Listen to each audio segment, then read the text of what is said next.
觀眾朋友大家好，歡迎收看中國內幕節目，我是雨桐。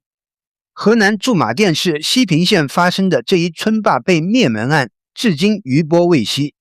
在我們制作這期節目的時候，夏福剛仍然沒有被中共警方抓獲，而更讓人們關注的是，網絡上人們不但向夏福剛表示支持，而且發展到了人們自發的在夏福剛可能躲藏和經過的玉米地裡放上各種生活物資，而且在網絡上公開祝願夏福剛別被中共抓獲，跑得越遠越好。這一事件已經呈現出一幅老百姓同情、幫助反抗者共同對抗中共政權的現實畫面，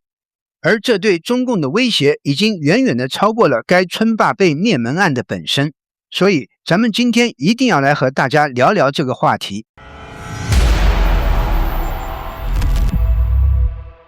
根據網絡上流傳的一張圖片，夏福剛一看就是身材魁梧，面帶憨厚，屬於一個普普通通的老實人。人們普遍認為夏福剛屬於老實人被逼上了絕路。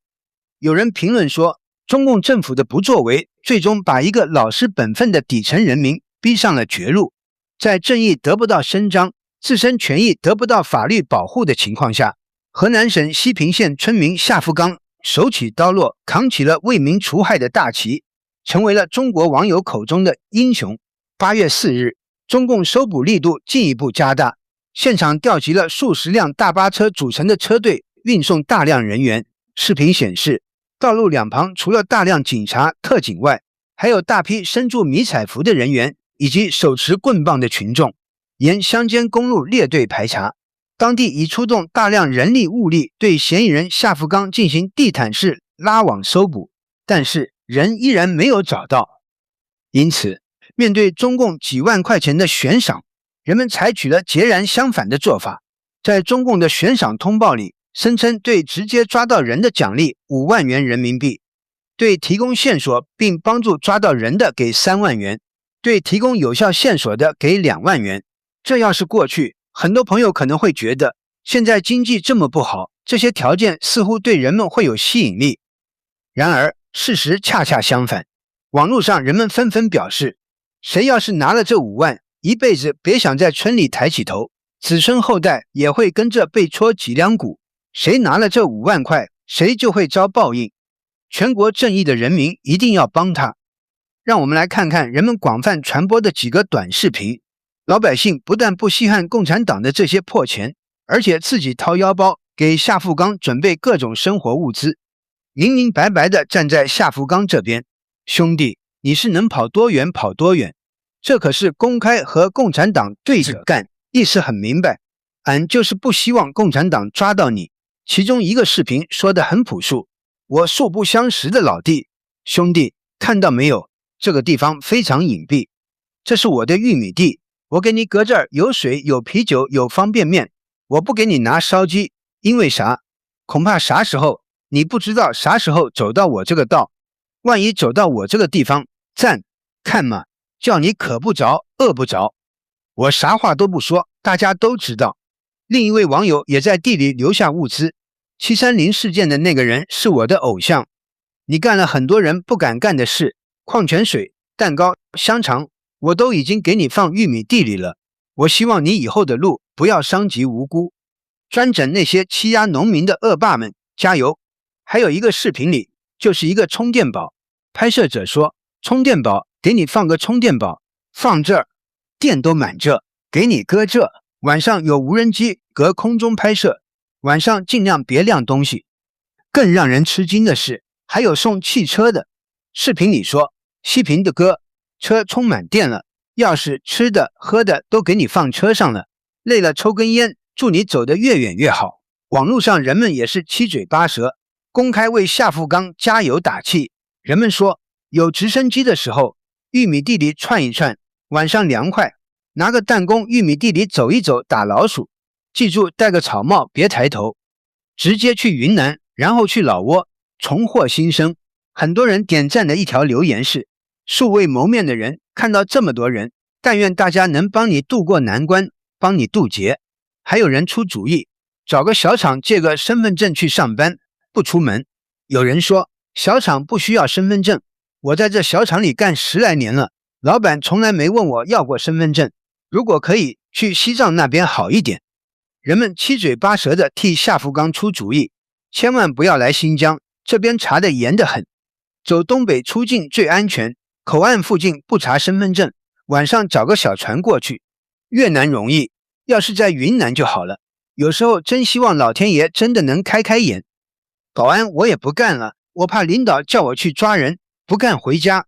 還有人說，抖音都在刪視頻了，祝願西平兄弟越走越遠，一切平安。截止我們制作這期節目時，夏福剛仍然沒有被共產黨抓到。有人就分析說，河南西平縣命案逃犯已經跑了1個禮拜還沒抓到，主要原因還是因為這個時間段玉米已經到了長成結穗的階段，玉米比人高，已經有車隊開始碾壓莊稼去收補了。有一戶農民的玉米被壓了，應該是沒溝通好賠償問題，農戶不得不發抖音來伸張權益，估計後續應該會有賠償吧。一直抓不到人，地方壓力越来越大，當地已經開始動用收割機，把未成熟的玉米當清楚收割了。如果一直抓不到人，整個西平縣的玉米大概率都会被当成清楚提前收割，少一個縣的玉米收成應該不會影響糧食安全問題。當地為了快速抓到人，也是下了大血本，成千上萬人動用了部隊、直升機、無人機以及熱成像，還是沒找到人。感覺大概率找了個隱藏的地方自盡了。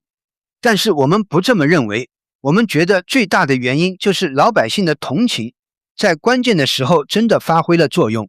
而且共產黨的做法更是讓老百姓反感。網絡視頻顯示，中共加大了搜索力度，排查夏福剛每一處可能藏身的地方，不但道路每隔2米就站一個人，而且出動無人機對大片區域進行地毯式搜索，甚至動用收割機鏟除玉米地。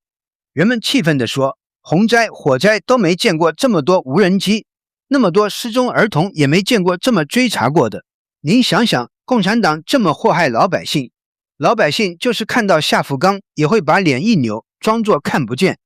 而且人們呼喚更多的夏福剛出現，反抗中共暴政。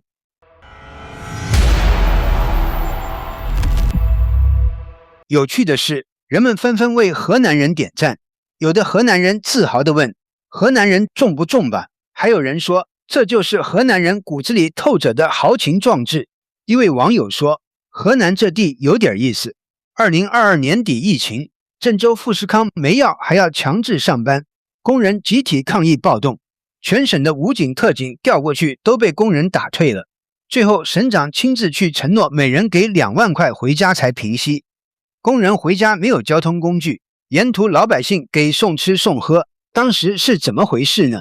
？2022年11月22號深夜到23日上午，鄭州富士康上萬員工因不滿待遇問題，大家聚集一起衝出富士康，工人推翻圍欄，齊聲高喊維權，隨之與警察發生大規模激烈衝突，這些員工遭到警察毆打，警察們又是發射催淚彈，又是拿着鋼管打人，結果引發眾怒，員工們奮起反擊，向警察丟掷石塊，拿出滅火器，把警車和核酸檢測亭，甚至是所謂的領導車都砸毀了。隨着員工越聚越多，現場人山人海，多達上萬人和大批武裝警察對峙。當天夜間，工人們點燃大門和警察對抗，經過一夜的反抗後，人們將武警逼退，衝出了厂區。老百姓這種反抗最終逼迫中共做出讓步。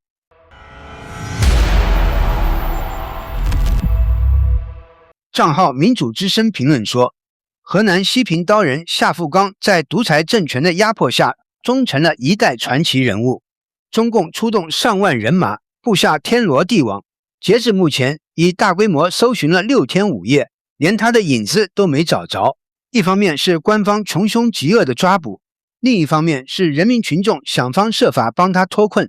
看似矛盾的背後，折射出的不僅是獨裁統治下社會的黑暗，更是權力缺乏制衡、司法公信力流失、正義不斷被侵蝕所造成的制度性危機。隨着時間的推移，夏福剛事件持續延燒，讓中共感到萬分恐懼的是，人們開始談論一個中共害怕的話題，那就是反了吧。人們說他們害怕了，他們真的害怕了，一呼百應。此時不造反，更待何時？民心所向，中共倒台大勢所趨。